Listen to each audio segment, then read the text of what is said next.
Good morning. I would like to welcome you all to our annual Brown County Schools Veterans Day ceremony in the Larry C. Banks Memorial Gymnasium. My name is Emily Tracy, and I am honored to serve as the superintendent for Brown County Schools. Today, we have the great pleasure of honoring our veterans, both living and past, who have selflessly served our great nation. Thank you for joining us this morning. I do hope that you enjoy what promises to be a very special program. At this time, I would like to welcome our most honored guests. Please join me in welcoming them as Mr. Brian Gaum introduces each era of service.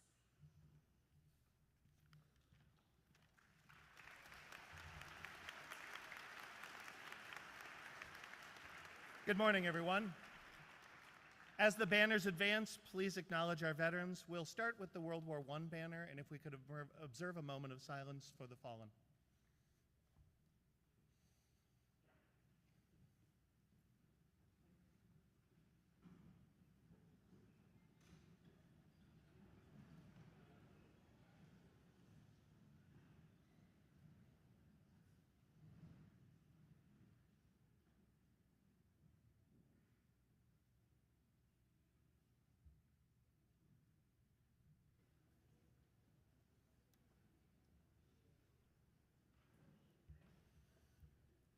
As the banner for World War II advances, we want to acknowledge the spouse of one of our Brown County World War II veterans who's walking with the banner today.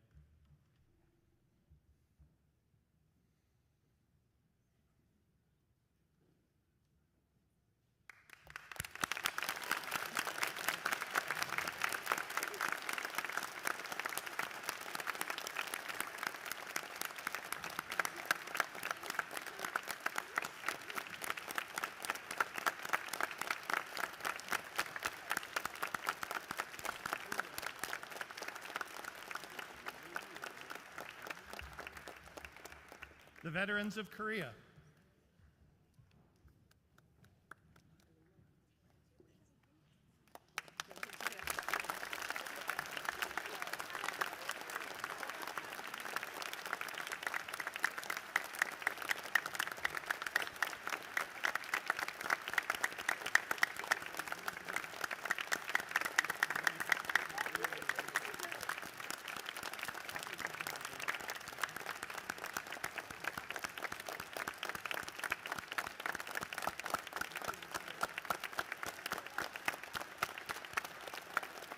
The veterans of Vietnam.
The veterans of the Cold War. No,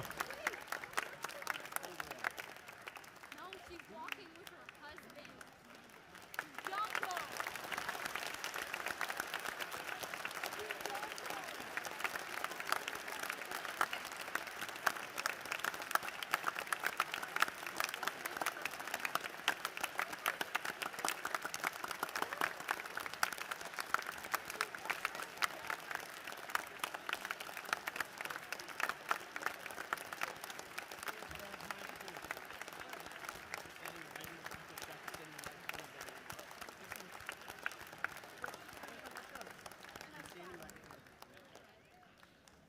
veterans of the Persian Gulf, Iraq, and Afghanistan.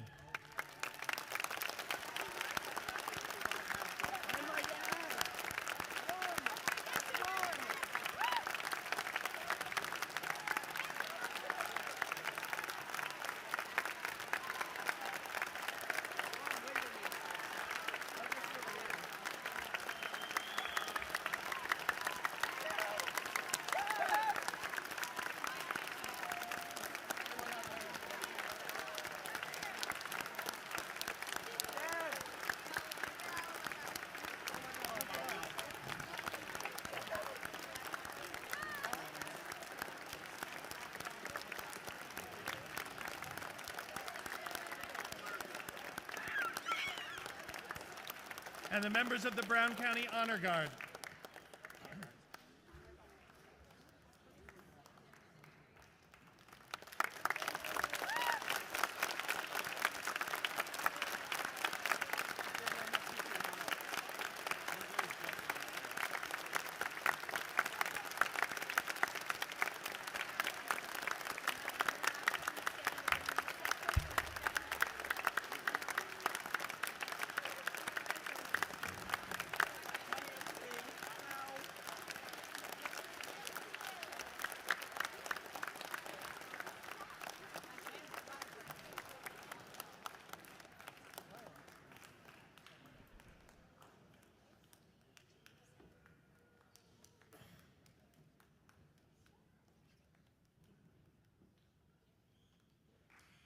Thank you, veterans. At this time, we ask that you stand as Scout Troop 190 posts the colors.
At this time, please welcome Brown County High School student Noah Lewis.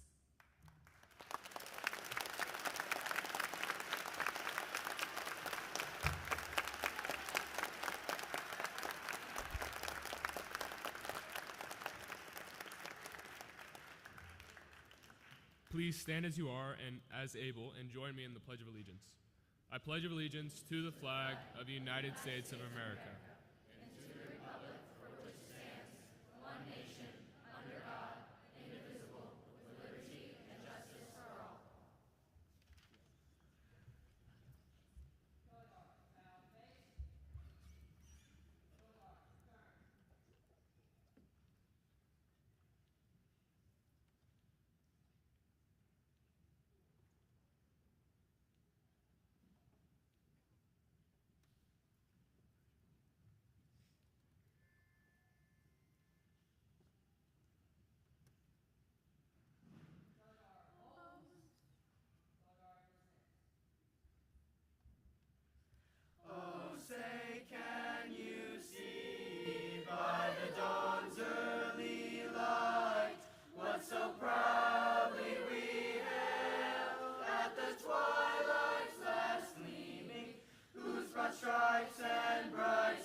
Please be seated.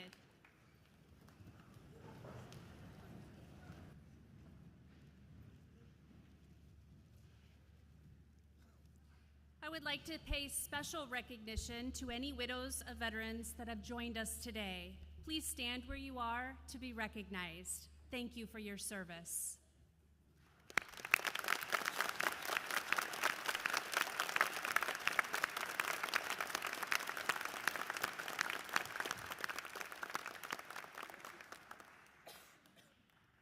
And now I welcome Mrs. Alicia Adams and Mrs. Emily Llewellyn to the podium.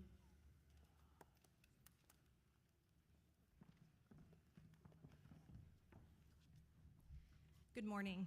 I'm Emily Llewellyn, and this is my colleague, Alicia Adams. Each year, as sponsors of the Brown County High School History Club, we are honored to speak about an impactful initiative, Jeans for Brown County Vets. This program allows teachers and staff across Brown County schools to wear jeans to work for a week in exchange for their donations to support our local veterans. Over the years, this effort has grown to include contributions from community members, allowing us to raise thousands, I think we're almost to tens of thousands at this point, of dollars for Nashville VFW's Post 6195.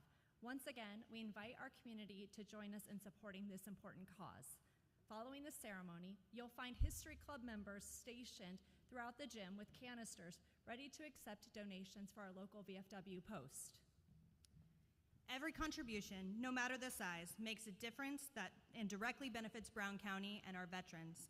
We are sincerely grateful for your generosity. Thank you.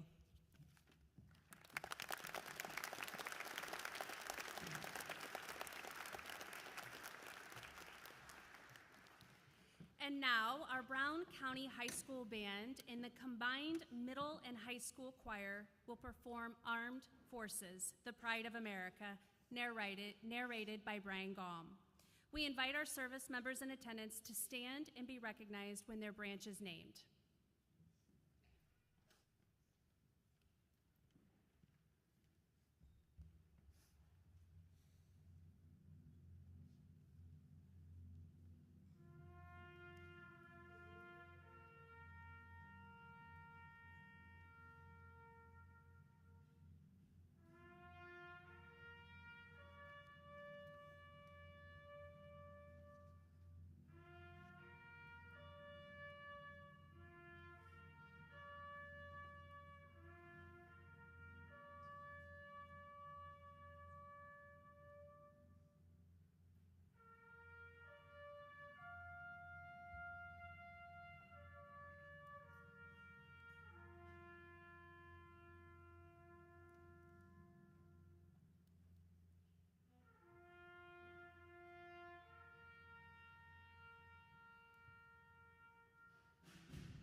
The United States Army.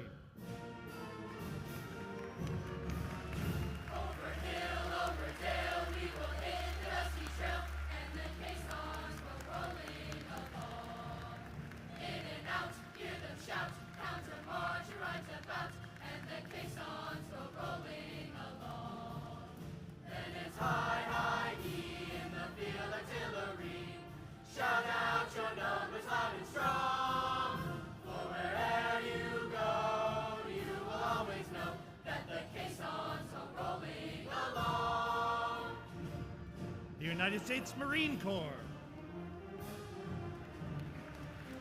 From the halls of Montezuma to the shores of Tripoli, we will fight our country's battles in the air, on land and sea. First to fight for right and freedom, and to keep our honor clean. We are proud to claim the title of United States Marines.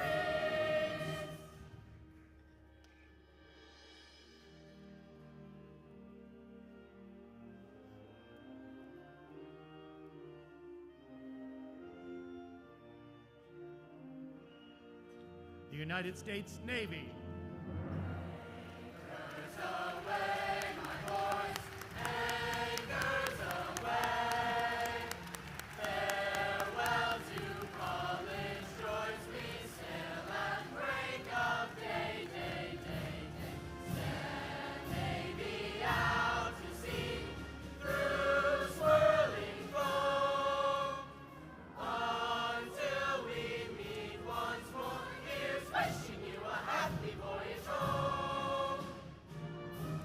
United States Coast Guard.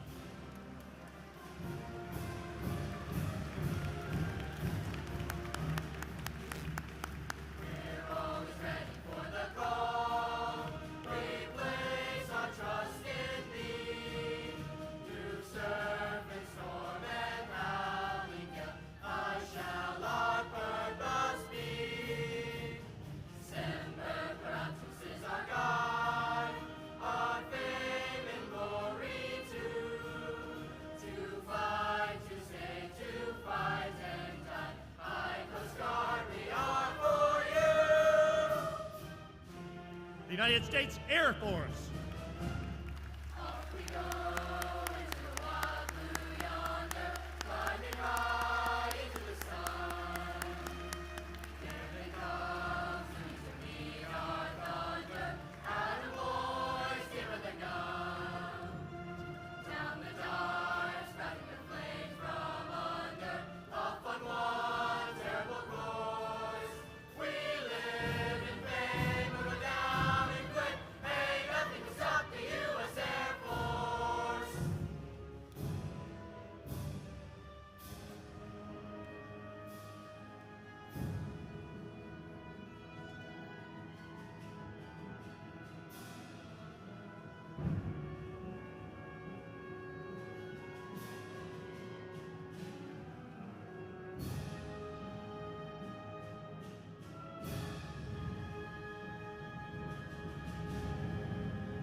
It is now my honor to welcome Mr. Bill Hamilton and Mr. Reitzman to present the Voice of Democracy winners.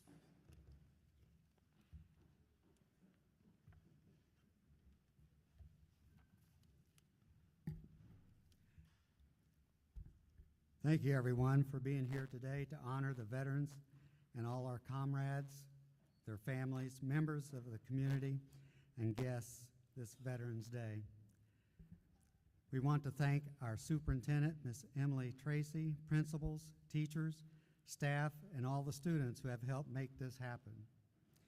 My name is Bill Hamilton, and I'm the commander of the Nashville Veterans of Foreign Wars, VFW, Post 6195. It's an honor to be here today. Assisting me today is my junior vice commander, Ed Reitzman. First, I would like to take a moment to ask everyone here today to look at the men and women here. When our country called, they stepped forward to do their part. Some served overseas, some served here at home, but all have served. We all have memories of those we served with. Some of those memories are good, some are not. Some members would rather not remember what they experienced with or survived, and others did not. But a round of applause and a thank you for the serving helps with those memories.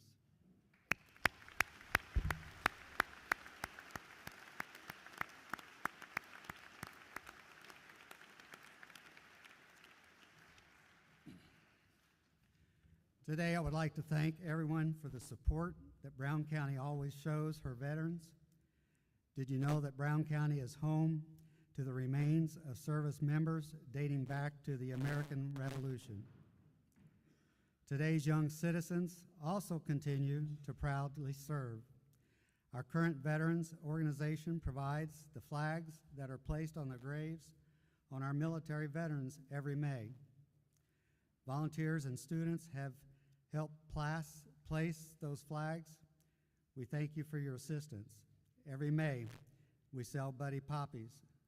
Buddy Poppies trace their history back to World War I and Flanders Field.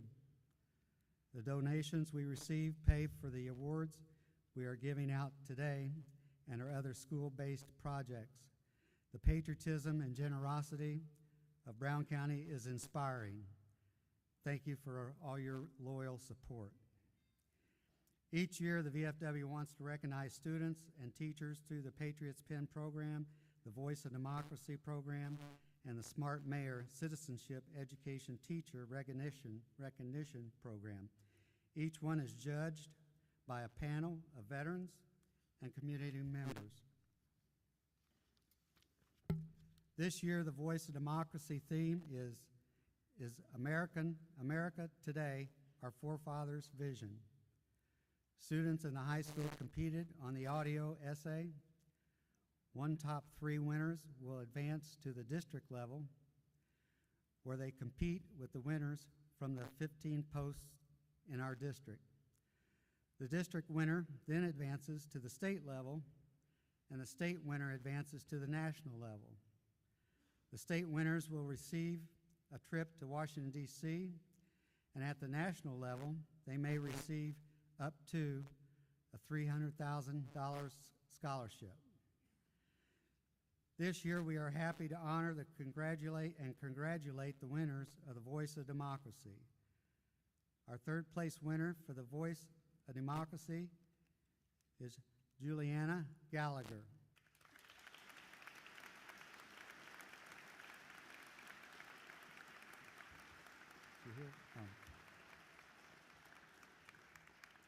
Juliana, please come forward, which she just did. Juliana Award is an engraved medal, a certificate, and a monetary award of $150. Congratulations. Thank you.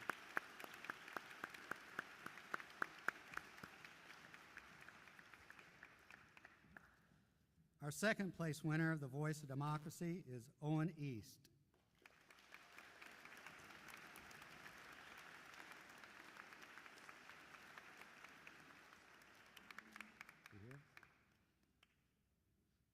Oh, there he comes.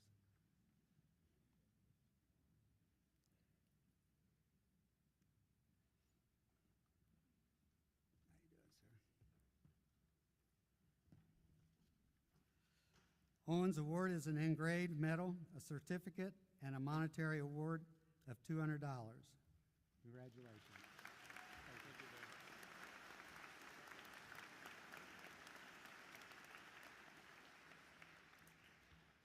Our first place winner for the Voice of Democracy is Adelaide Greedy.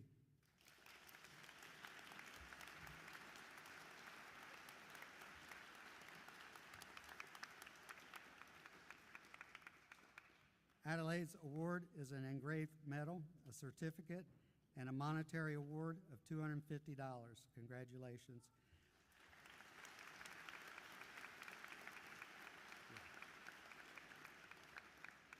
And we also want to have Adelaide, our first place winner, share her essay with everyone here today.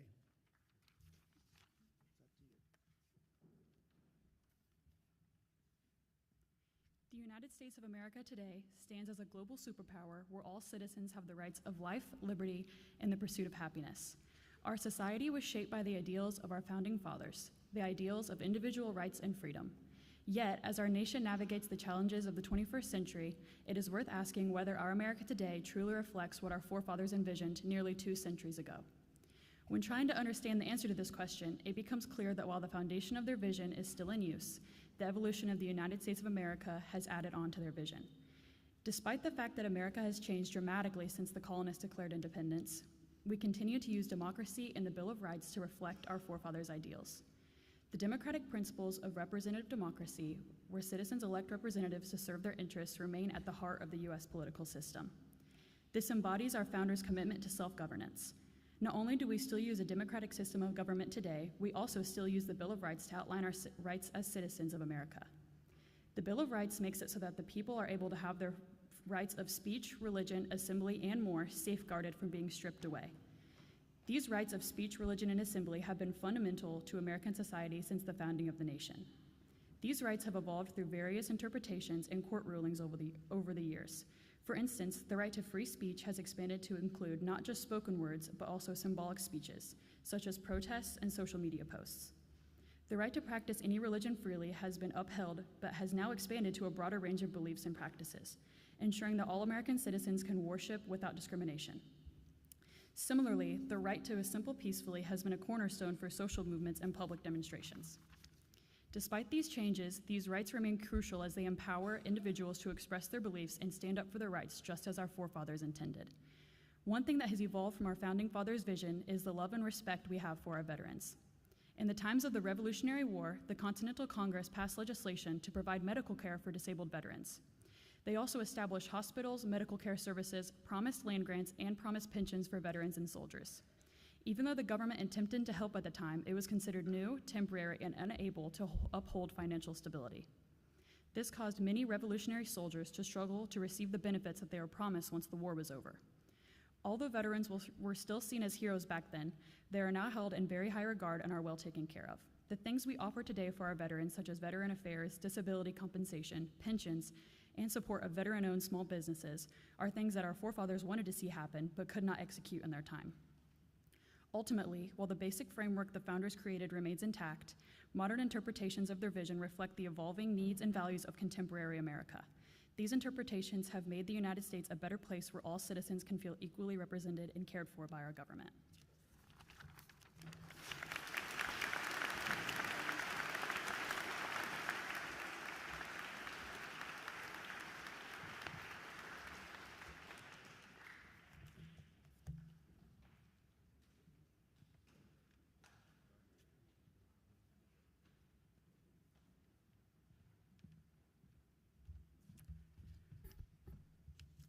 Every year, the VFW acknowledges teachers for their hard work, dedication, and inspiration in creating a sense of national pride in their students.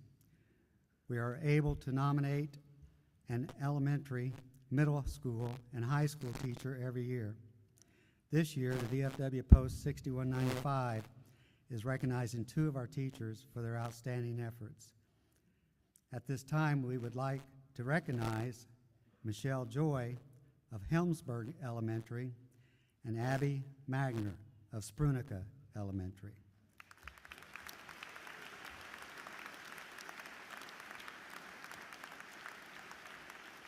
Is this those? Yeah, I gotta take those back to there. As the Teachers of Year nominees.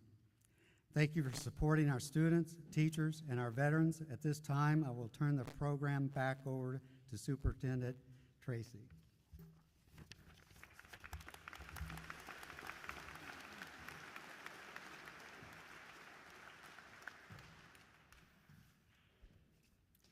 I would like to welcome Brown County High School History Club President Noah Lewis and History Club member Haley Darnell to the podium.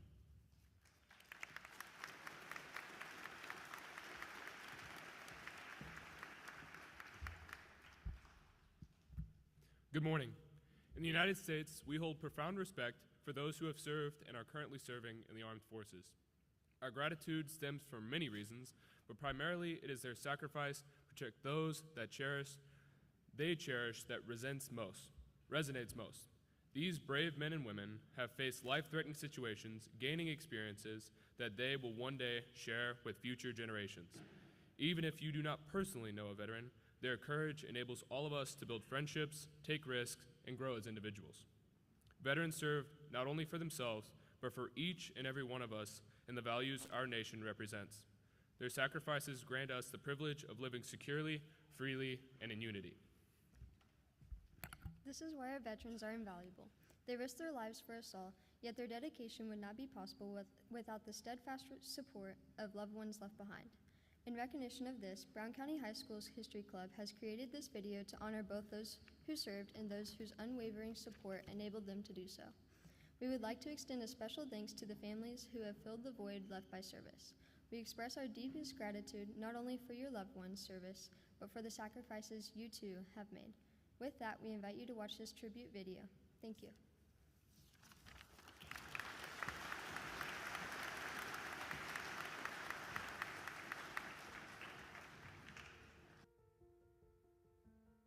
My husband is Ed Reitzman, and my name is Lana, and we have been married 54 plus, almost 55 years. I'm Benita Marshall. And then who was your husband?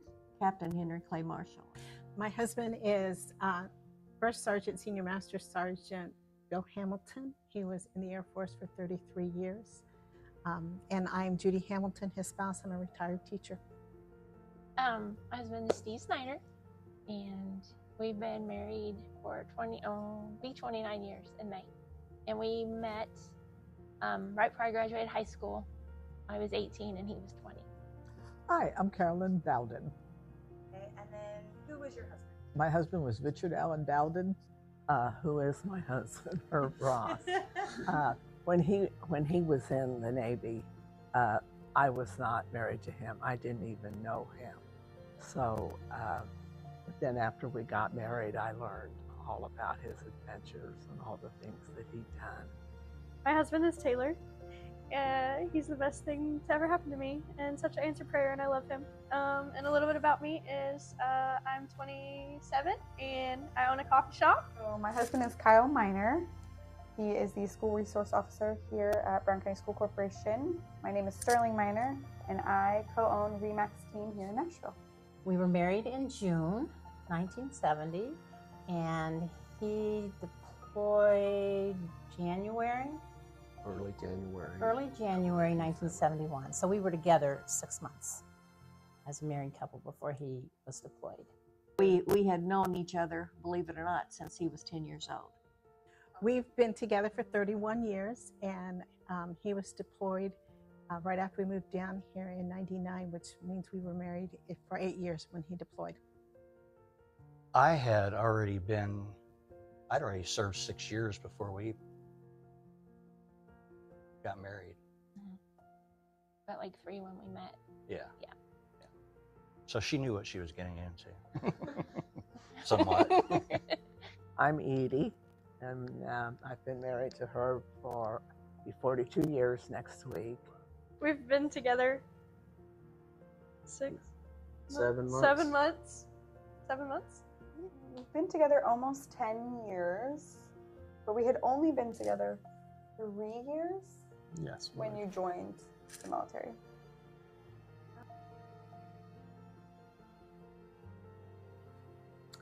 Army, U.S. Army. He served in the Army. He was a helicopter pilot in Vietnam. Army National Guard. Army. He was in the Air Force. How many years did you serve in the Navy? 3 years, 9 months, and 28 days. I'm in the Indiana Army National Guard. I served a year in Vietnam. A year stateside. I got as much training as I could, so I spent most of the first year going through training. So they've got him legally serving 37 and a half years. Wow. He always said that he was the warrior in the family. That way his brother didn't have to go to war. And he's stationed out of Bacalor Air Force Base, which it was Columbus Airport. He was actually stationed in Dayton, Ohio, and what he was a parachute rigger for equipment and for people. I went to boot camp, then went to personnel school, and went aboard a destroyer. And we went to the Mediterranean. When we come back from the Mediterranean, the Korean War was fighting. So we got ready and we went to Korea. I deployed twice to Afghanistan. I was deployed twice, combat deployments, and then I did 3 rotations. Went to Germany, and then back in 2019, pre-COVID. Yeah, and then I was recently activated for the hurricane relief. So, were you deployed? Several times after September 11th, yes. Azores, Saudi Arabia, 2 tours in Guam, 2 assignments to Hawaii, and the worst one was Afghanistan. That was the worst one, and then that was in 2010. And no, it wasn't good to be at Afghanistan. It was one of the worst ones I've ever been in 33 years.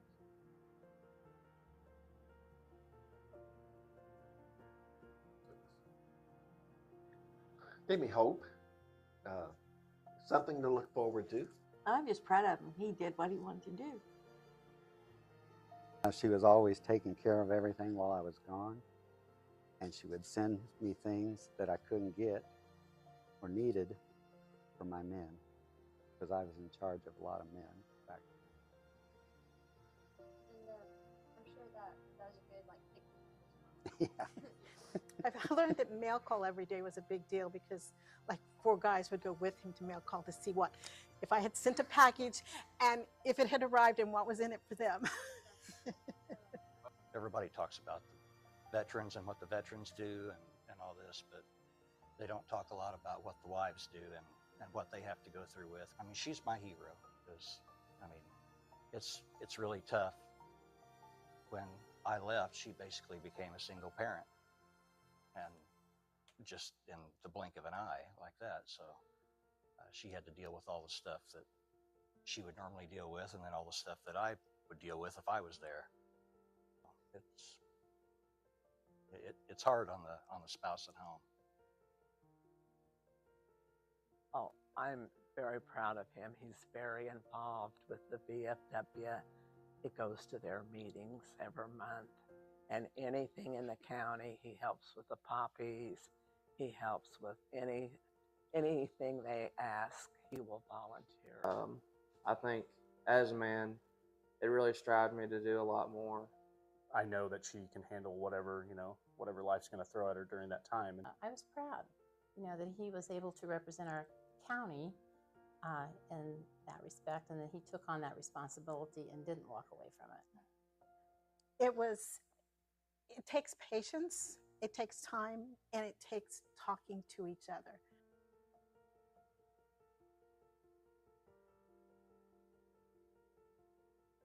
Make something of yourself and don't make excuses for anything. Just work hard and stick to your guns and do what you need to do. Work hard, make your foundation. Set your foundation as to what kind of person you are and follow through with that. Make sure you talk to each other, communicate. That's important to keep a healthy relationship, because if you don't talk, then you're not going to know what each one is feeling. Just really communicate, be open, love each other. Try new things. Don't just stick around. There's more than just your hometown. And you just can't give up.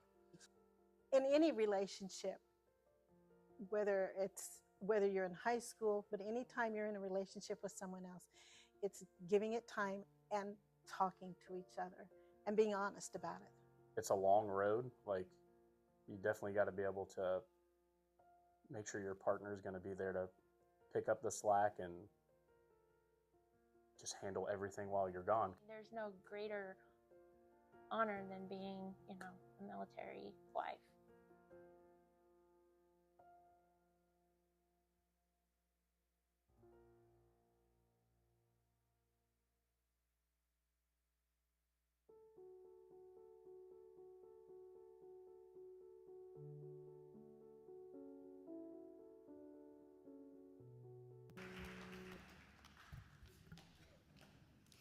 Ladies and gentlemen, God Bless the USA, performed by our very own Brown County High School Jazz Band and Rhapsody Show Choir soloists Caleb Clifford and Cameron Higgins.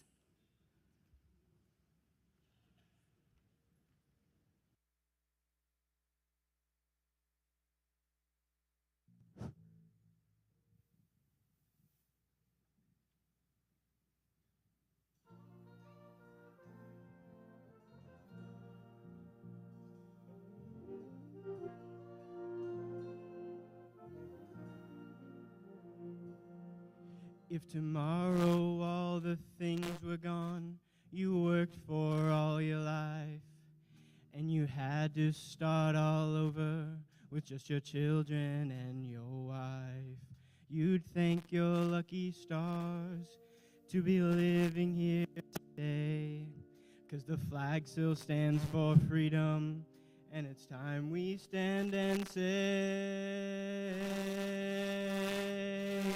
and I'm proud to be an American, and at least I know I'm free, and I won't forget the men who died, who gave that right to me, and I'll gladly stand up next to you and defend her still today, 'cause there ain't no doubt I love this land, God bless the USA.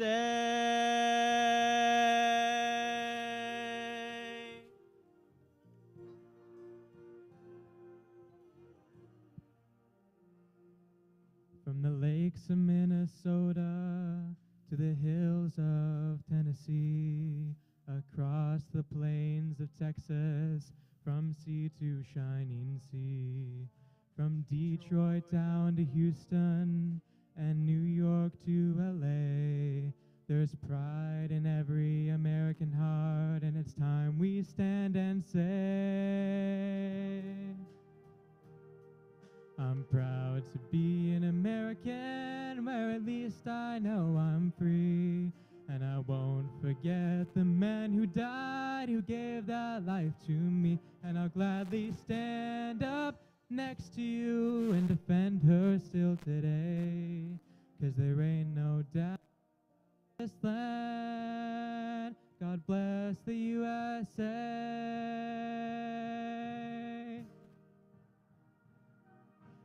Proud to be an American, where at least I know I'm free.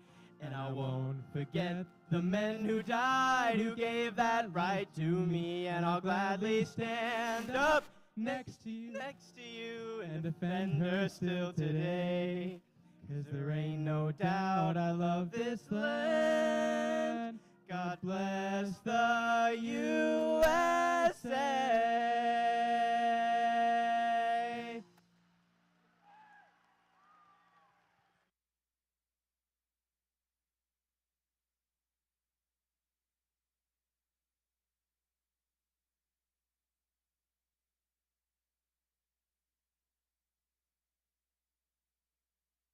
And at this time, I would like to welcome Brown County High School Principal, Mr. Steve Sharoman.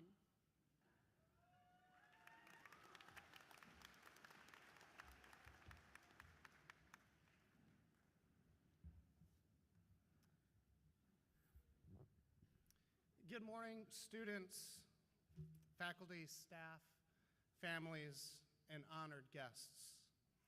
Today we come together at Brown County High School to honor the men and women who have served our military, to remember their sacrifices, and to reflect on the enduring courage that has shaped our nation. As your principal, it is a privilege to lead a school that so deeply respects and values the sacrifices made by our veterans and their families.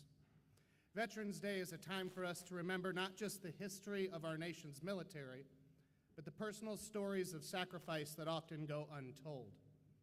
We live in a community that understands the true meaning of service and sacrifice. For many of us, this day is a chance to reflect on the impact that that service has had on others and on our lives, whether it's the veterans in our families, the young men and women who have chosen to continue this tradition of service. Today, I want to share with you a letter that was written by a serviceman during World War II. A letter that he wrote to his wife and to his children. His words, filled with love and longing, helped carry his family through the difficult months of his deployment. The soldier, Sergeant John H. Miller, wrote to his wife, Evelyn, and to their two children, expressing not only his love, but also his hopes and promise for the future, even as he faced the uncertainty of battle. Sergeant Miller's letter reads as follows. My dearest Evelyn, I know it's been a while since I wrote. The days are long here, and the work never seems to end. But I find peace in the thought of you and the kids back home. I often find myself sitting on the ground, looking up at the stars and wondering if you can see the same stars. I know it sounds silly, but it helps me feel close to you. Sometimes when I close my eyes, I can almost hear the sound of little footsteps running through the house, or feel the warmth of your hand in mine. There are days when the fighting seems endless, and the fear is a constant companion. But I remind myself of why I am here. I am here for you, Evelyn. I am here for the children. I am here to ensure that you have a future with love and laughter and safety. Every day I am away from you is a day I count the moments until I can return home to you. And I hold on to the thought as tightly as I hold on to this letter. I want you to know that even though I'm not there with you, I carry you with me in everything I do. Your love, your strength, and your courage are what keep me going through the hardest days. And when I am back, we'll make up for every moment that was lost. I promise you that. Tell Tommy and Jenny I love them with all my heart. I miss their laughter, and I think of them every day. They are my reason for fighting, Evelyn. You all are the reason I fight. I don't know what tomorrow holds, but I know this. When the war is over, I will be coming home to you. Until then, my love, please know that you are always in my thoughts, and I am counting the days until I can hold you all again. With all my love, John.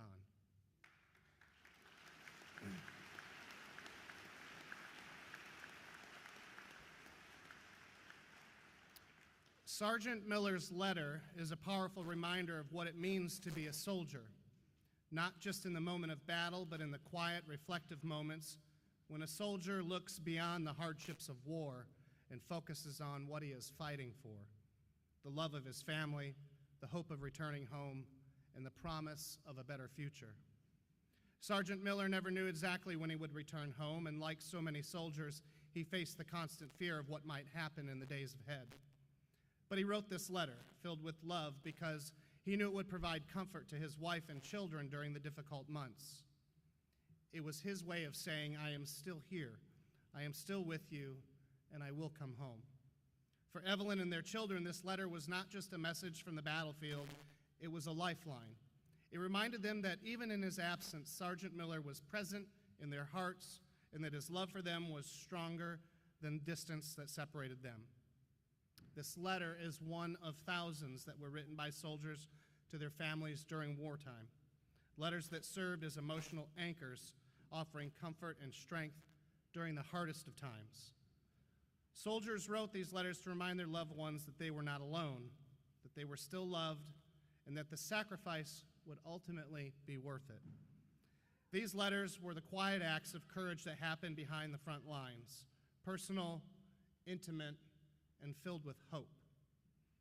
As we reflect on these sacrifices, your sacrifices, I want to also take a moment to honor our seniors, if you would come up, please, who have committed to military service after graduation. Angel Cruz, Vince Tom, Ella Schultz, and Jaden Dersh. You have made the courageous decision to serve our nation, to step forward in a tradition that is deeply woven into the fabric of this country. Your decision to serve, just like those who are here and came before you, reflects your strength, your sense of duty, and your commitment to the values that we hold dear. For each of you, your service will mean something different. It will be a different kind of sacrifice, and it will challenge you in ways that you may not yet understand. But just like Sergeant Miller, you will carry with you the love and support of your family, your friends, and this community. And just as his letter carried comfort to his family, we hope you will always feel the strength of your community behind you, encouraging you, supporting you, and waiting for you to return home. To the rest of us here today, whether or not we choose a path in the military, I ask that you reflect on the sacrifices made, not just on the battlefield, but by the families who wait, the loved ones who kept the home fires burning, the courage it takes to send someone off to war, to live each day in uncertainty, is something we can all learn from. These families are our families, and their sacrifices are our sacrifices. Veterans Day is not only about honoring the past, it's about honoring and remembering the sacrifices that continue today. It's about understanding the emotional cost of service, the love that drives soldiers to fight, and the hope they carry with them. It's about understanding that the freedoms we enjoy every day are built on the sacrifices made by men and women like Sergeant Miller, and by those of you who are here with us today.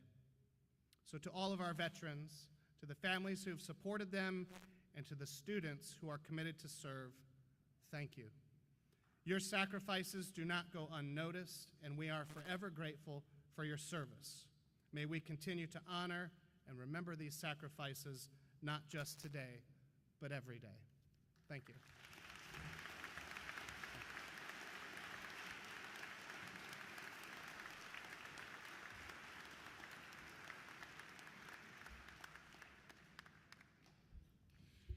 We are fortunate today to have with us our friend, Senator Eric Cook, to share a few words with our audience.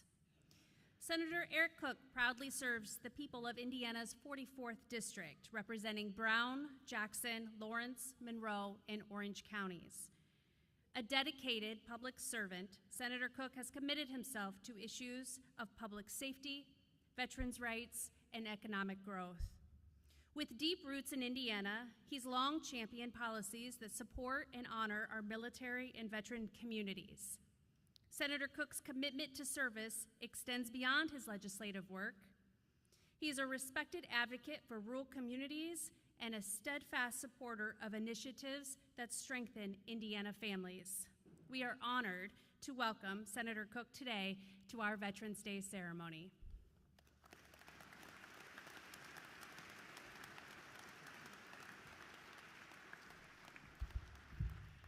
Thank you, Superintendent Tracy. It's an honor to be here today as we celebrate our freedoms and recognize the veterans whose service protects our nation. In some ways, however, today is also a solemn one, as we honor the fallen, remember the military families now separated from their loved ones, and of course, never forgetting those POWs and MIAs represented by the draped empty chair in front of us. We're also inspired this morning by our enlistees, Angel, Vince, Ella, Jaden. Thank you for answering the call to serve. You're following in the footsteps from Lexington and Concord to Gettysburg, to Flanders Field, to Omaha Beach, to Heartbreak Ridge, to Quezon, to Fallujah, and to Kandahar. And to our veterans, who we honor here today on behalf of the state of Indiana, thank you for your service.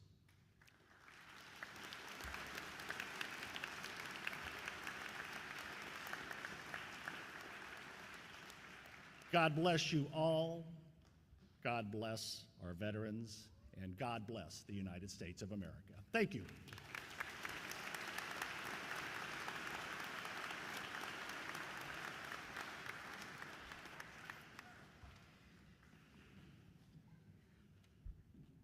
I am honored to get the opportunity to introduce our keynote speaker for today's ceremony, Master Chief Chris Chisholm.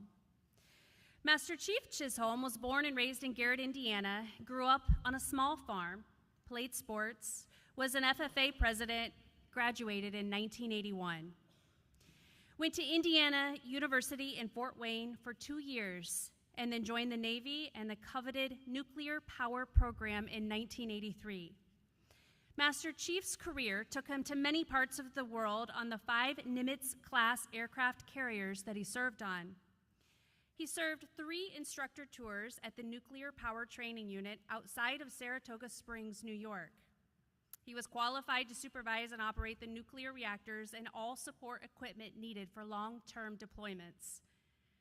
Chris retired in 2011 from the U.S. Navy after 28 years and worked as a superintendent of mechanical maintenance at the Davis-Besse Nuclear Power Plant located on Lake Erie, about 20 miles east of Toledo, Ohio.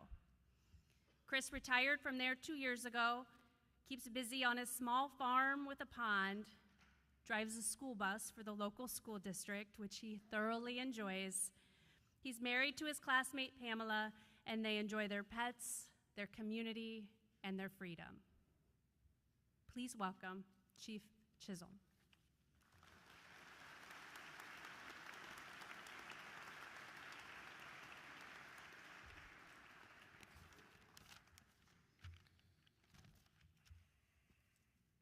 Greetings. I want to welcome all the students, the administrators. I want to welcome the veterans. We want to welcome the faculty and friends. Okay, Superintendent Tracy basically got my introduction out of the way. I got to get my nerves going here because what started this program has just been overwhelming with both emotion and gratefulness for everybody here. Like was already previously mentioned, I grew up in northern Indiana, a little bit north of Fort Wayne. I loved my community, never really ventured far out of the community. So after going to IPFW for a couple years and realizing that the economic situation in Northeast Indiana in 1983 was not very conducive, it was time to make a change in my life. And nothing better than the Naval Nuclear Power Plant. I mean, your parents and grandparents can tell you what 1983 was like: 13% unemployment, 16% interest rates, and it just wasn't, you know, Fort Wayne, Indiana had a place where they took 10,000 jobs out of the town because you don't see any new international scouts out on the road, do you? The Navy was great to me. It was something I thought about doing. I thought I needed to get into something that was a challenge, though. I just couldn't go into something and that didn't motivate me. I needed to do something that was going to make a difference. And my biggest withdrawal about going in was the fact that they wanted me to go in for 6 years. I'm like, oh my God, 6 years? That's a lifetime. I ended up staying for 28. My time after the Navy was spent in commercial nuclear power, and I will tell you that commercial nuclear power is the exact 180 of Navy nuclear power and the Navy and the military in general. It wasn't about family, it wasn't about unity, and it was there for one purpose: make electricity and make money. And I was kind of the round peg in the square hole. And after 10 years, we saw an opportunity to break away and enjoy ourselves and enjoy our life, and that's what we did. And I love what I do. I drive a school bus part-time and take kids to sporting events and drive for other route drivers. It's a small school. It's just a little bit smaller than Brown County High School, and it's a pretty good gig. Why do we celebrate Veterans Day? Well, on November 11th of 1918, we basically quit fighting, which was supposed to be the Great War, the war to end all wars, World War I.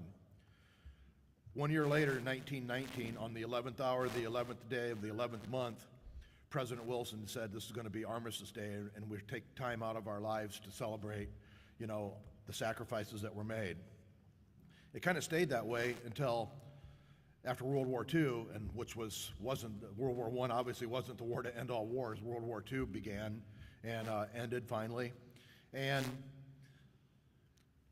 President Eisenhower, who was a general during World War II, for those that didn't know that, in 1954 went from Armistice Day to Veterans Day, and it stayed Veterans Day. Since then, there was a short period of time in the early 70s where it wasn't always celebrated on November 11th. It was celebrated to coincide with 3-day weekends, but later in the 70s, they decided that it will be on November 11th, period. But, you know, this isn't more a history lesson in its evolvement. It's much more about the widespread recognition and celebration that Veterans Day has changed and evolved into the last 20 to 25 years. The 5 words, thank you for your service. I don't imagine too many Vietnam veterans, when they came home, heard those words. Okay, they didn't hear that. Okay, they didn't get a free meal at Applebee's. They didn't get a free chicken sandwich at Chick-fil-A. Okay, there was no fanfare. There was no real appreciation. So, first of all, thank you, Vietnam veterans, because I think you guys will kind of.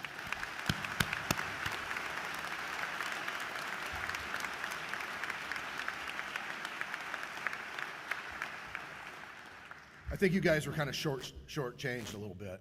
And then, I don't know, maybe this is my personal opinion, but a lot of others are going to align, but after the unity that occurred after 9/11, people started recognizing the sacrifices that are made. I mean, there's 19 million veterans in the United States right now. There's 2 million active duty and reservists currently on the rolls. And to see 4 more people willing to raise their right hand and support and defend the Constitution of the United States against all enemies, foreign and domestic, is inspirational. So,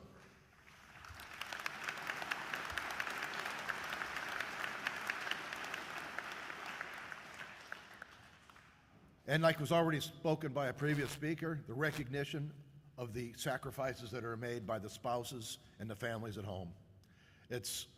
They're doing the dirty work while you're doing the dirty work, okay?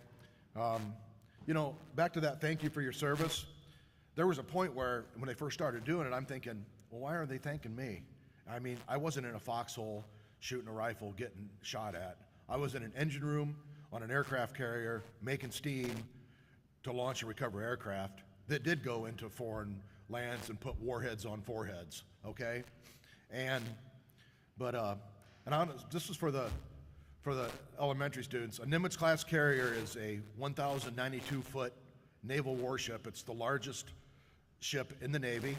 It is nuclear-powered, and it has 2 reactors, and it has 4 big propellers, and it is capable of steaming for 25 years without stopping for fuel. Now, you got to stop and get groceries, obviously, but they don't have to rely on having to be refueled.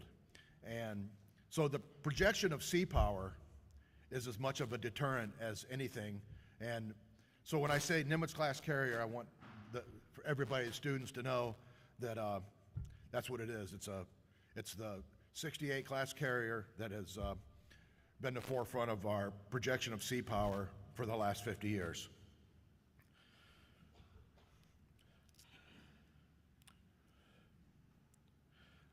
Back to being part of something big. Okay, Naval Nuclear Power School was no joke.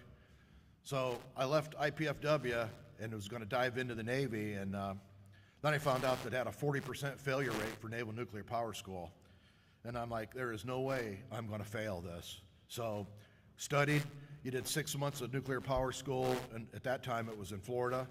No Disney World for me, okay? You stayed, your face was in the schoolhouse. And then you went to a land-based prototype unit where I actually was an instructor 3 times afterwards, but you taught kids, and I say kids, young men and women, how to operate a nuclear power plant safely. It was just, it was something really I wanted to do, and I couldn't have done it without teachers. You go back and you start thinking about teachers and the people that helped instruct you, and ladies and gentlemen, you have to listen to your teachers. Pay attention in school, okay? Pay attention in physics class and advanced algebra and trig and in chemistry, because all that I had in high school gave me the ability to succeed in nuclear power school. You know, I went in the Navy as an E3 with very limited skills, and I retired as the senior nuclear propulsion operator on the East Coast. Got to meet a lot of different people. Met 2 presidents, H.W. Bush and Bill Clinton. We had countless sports celebrities. We were in Southeast Virginia, so you always had NASCAR guys. You guys may not know them, but everybody else they'll recognize the words Greg Biffle and Ricky Rudd and Dale Jarrett, okay? And then while we were on deployment once, we had one guy that's a legend, was Mr. Chuck Norris was on the ship, and we got to spend some time with Chuck Norris. And he was one of the most genuine, nicest people I've ever met. One of my most favorite sea stories was in 1994, where we were part of the 50th commemoration of the D-Day celebration. D-Day is when the American forces in June 6th of 1944 commenced the storming of the beaches on the northwest side of France to begin the liberation of Europe from the stronghold of Nazi Germany, okay? And we lost a lot of men that day. But we had the 50th anniversary, and we had the president and his wife and all the press and CNN and Bernie Shaw and Wolf Blitzer and all those folks were on board. And we got off the ship and we went and saw that area of Omaha Beach and Utah Beach where Americans and Canadians and British were buried. And that was something that was pretty moving. But, you know, going to all these places and is what I enjoyed the most about the military. Watching the people that you train succeed is the most rewarding thing. Watching them get promoted, watching people get a college program they put in for, or watching somebody advance and then obtain an officer program. A Master Chief is not an officer. A Master Chief is the senior enlisted person on board the ship usually, or there'll be several of us if it's a big enough ship. But there's nothing that's still like the tingle that you get when you take a 97,000-ton aircraft carrier that's sitting dead in the water, and then within 5 minutes is going at speeds greater than 35 miles per hour, shooting a rooster tail off the fantail of the ship. That's what makes me tingle. So it wasn't the 18 4-inch soils or my own accomplishments. It's the personal relationships with all the people. In 1997, we started embracing women in the combatants. And, you know, I had officers in my department, and you know what? Everybody has a job to do. So basically, it's personal accountability, and everybody it was go as normal, and it's been really good. And when I was at the schoolhouse, I trained the first female officer to go to a Navy submarine. So, and she was a top-notch sailor, and I'm sure she did well. So you're a blend of yourself, your family, your teachers, your coaches, your scout, your 4-H leaders, your clergy, your friends. Choose wisely. Choose wisely. You'll carry it with you the rest of your life. And talk about diversity. The people that you meet in the military. When I went to boot camp in 1983 at Great Lakes up in the north side of Chicago, if anybody can recall Christmas of 1983, it was the coldest Christmas still on record. Anyways, there was 80 of us. There were people from New York, people that were Hispanic, people that were Latino, people that were African American, people that were Oriental, people that were Indian, okay? We all got together and got along to accomplish a common goal. My first division on Theodore Roosevelt, which is my favorite aircraft carrier, had people from greater than 30 states. We had 2 guys named Brown. We had 2 guys named Green. We had 2 guys named Gray. I had a black gentleman named White and a white gentleman named Black. And we had our token Native American Sioux Indian named Red Wing. So we had it all. That was just an M division on the Roosevelt. And then to kick it all off, a lot of kids won't know this, but we also had 4 guys named Cosby, Steele, Nash, and Young, which was hilarious.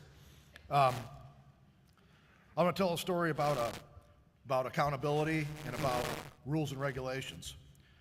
Everybody knows that you have to keep your uniform impeccable, keep your haircut, shaved, shoes shined. It's all part of the military standards and accountability. Well, we were, once again, back on the Roosevelt on my first tour, and I was in charge of about 8 or 9 sailors. This one guy, he was a good worker, but he was, he didn't come to work as the sharply dressed. And he didn't have black socks on. Black socks are part of the uniform. This guy had white socks on. I kind of overlooked it the first couple of times, but if I keep overlooking it, then that's a reflection upon me for not enforcing standards. So my boss said, how come so-and-so doesn't? His name was Tim. Why doesn't Tim have black socks? And so finally I said, well, I guess I have to be the boss. And I went up to Tim and I said, well, how come you can't wear black socks like everybody else? And this guy just got done crawling out of the bilge where he was working on a valve or something, and he said, he was an E3, okay? He said, my wife's at home with the baby's sick, we don't have any more diapers, she's using cloth diapers. The transmission in my car's broke, and I've been catching the bus to get to work, and we don't get paid for 3 more days, and we really don't have a whole lot left to eat. I don't have money to buy black socks. And I took a step back. And I said, military is supposed to take care of each other. So we got him some black socks. We got him some groceries. We got him some Pampers. And when he got paid, he got his car fixed. So that's called taking care of people. So as I close, this isn't a Navy commercial, but I'm going to ask all the students here, when when you start thinking about what you want to do the rest of your life, the military is a good option. The military was great for me, okay? But you got to have a plan, because not everybody can join the military. There's things that you can't, if you've had legal issues, you're probably not going to get in the military. If you have medical issues, you're not going to get in the military, okay? That's between you and your recruiter. But have a plan. You got any idea the amount of debt you accumulate going to college now? I'm pretty sure the new administration's not going to give debt forgiveness, okay? So, but you know what? The world needs pipe fitters, it needs millwrights, it needs welders, it needs electricians, it needs heating and ventilation techs, it needs people that can work on diesels. God, Cummins is right down the street, okay? It needs people in the medical field that doesn't require a 4-year degree, okay? Just have a plan. And I want to thank the Miss Adams. I want to thank Superintendent Tracy, but the students that greeted us this morning, the level of professionalism was outstanding. It's so refreshing to see young men and young ladies, mostly young ladies, in dresses, nice clothes, being professional, and they were the ones that greeted us as we came in today. And it's refreshing to see that.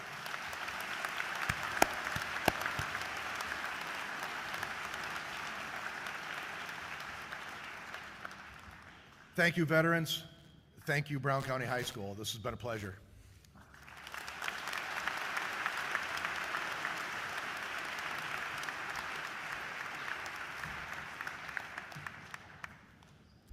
Thank you.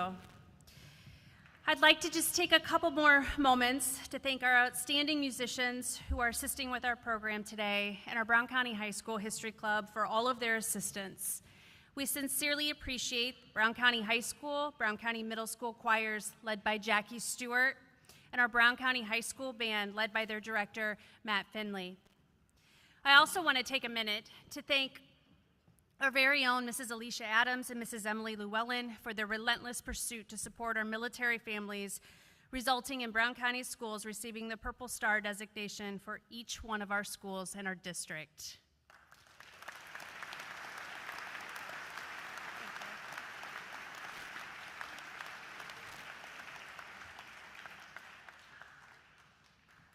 Veterans, when the music begins, our students will greet you and will dismiss you by rows to the auxiliary gym where you will have your picture taken. All veterans, widows, and your families are invited to stay for the luncheon. Thank you.